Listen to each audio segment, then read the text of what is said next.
कभी किसी हरे भरे लहलहाते पौधे को देखकर सोचा है कि आखिर इसकी सेहत का राज क्या है? चलिए आज इसी जादुई दुनिया के पर्दे उठाते हैं और समझते हैं पौधों के पोषण के इस दिलचस्प रहस्य को। अब ये सवाल सुनने में तो बड़ा सीधा लगता है ना? पर इसका जवाब उतना ही गहरा है। देखिए, पौधे हमारी तरह बर्गर या पिज्ज़ा तो खाते नहीं, लेकिन उनका भी एक बहुत ही खास मेन्यू होता है। एक ऐसा मेन्यू जो उनके जिंदा रहने के लिए, उनके बढ़ने के लिए सब कुछ है। और मजे की बात यह है कि ये पूरा का पूरा मेन्यू मिट्टी की परतों में ही कहीं छिपा होता है। तो सवाल उठता है कि इस मेन्यू में आखिर है क्या? कितनी चीजें हैं? जवाब है एक, कह सकते हैं एक जादुई नंबर 17। जी हाँ, सिर्फ 17। एक पौधे को अपना पूरा जीवन चक्र, मतलब बीज से लेकर वापस बीज बनाने तक का सफर पूरा करने के लिए ठीक 17 जरूरी खनिजों की जरूरत पड़ती है।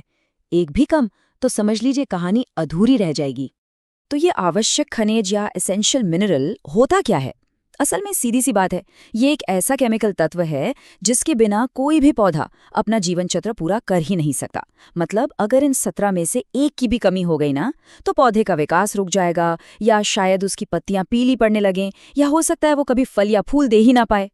अब इन 17 के 17 तत्वों को याद रखना थोड़ा मुश्किल हो सकता है, तो इन्हें समझने का सबसे अच्छा तरीका क्या है? अरे भाई, इन्हें 2 टीमों में बांट देते हैं, और यकीन मानिए यही वो चाबी है जिससे पौधों के पोषण की पूरी कहानी का ताला खुल जाएगा। तो ये 2 टीमें हैं, मैक्रोन्यूट्रिएंट्स और माइक्रोन्यूट्रिएंट्स।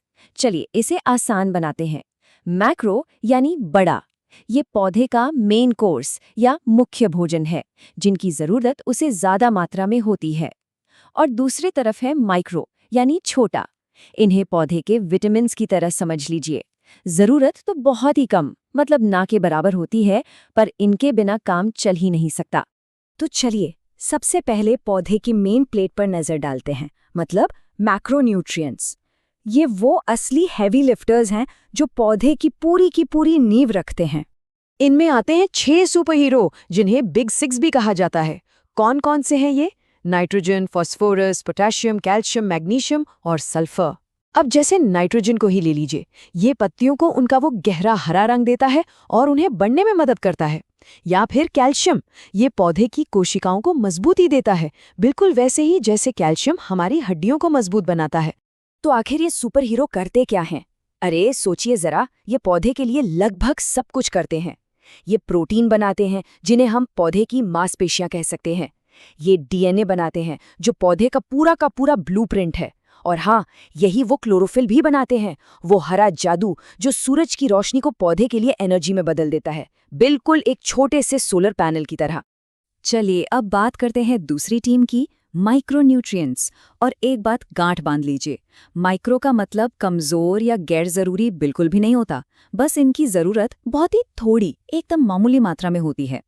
इस टीम के कुछ अहम खिलाड़ी हैं आयरन, जिंक, कॉपर, बोरॉन और भी कुछ हैं। भले ही पौधे को इनकी जरूरत बस एक चुटकी बराबर ही क्यों ना हो, लेकिन इनके बिना बड़े बड़े काम रुक जाते हैं।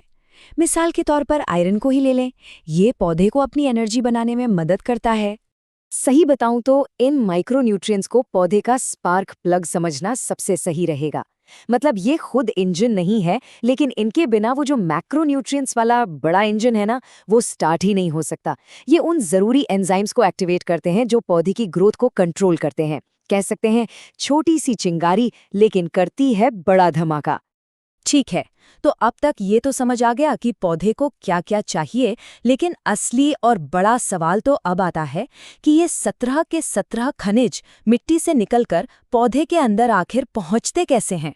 इस सवाल का जवाब कहीं और नहीं, बल्कि पौधे की जड़ों में ही छिपा है। देखिए, जड़ों का काम सिर्फ पौधे को जमीन में टिकाए रखना नहीं है। असल में ये एक कमाल का, एक बहुत ही शानदार डिलीवरी सिस्टम भी है। और ये पूरा का पूरा सफर सिर्फ 3 आसान स्टेप्स में होता है। पहला स्टेप है घुलना। मिट्टी में जितने भी खनिज हैं वो सब पानी में घुल जाते हैं और एक तरह का न्यूट्रिएंट सूप तैयार करते हैं। दूसरा स्टेप सोखना। अब जड़ों से जो लाखों नन्हे नन्हे रेशे निकलते हैं वो इस सूप को सोख लेते हैं। और फिर आता है आखिरी स्टेप, ट्रांसपोर्ट।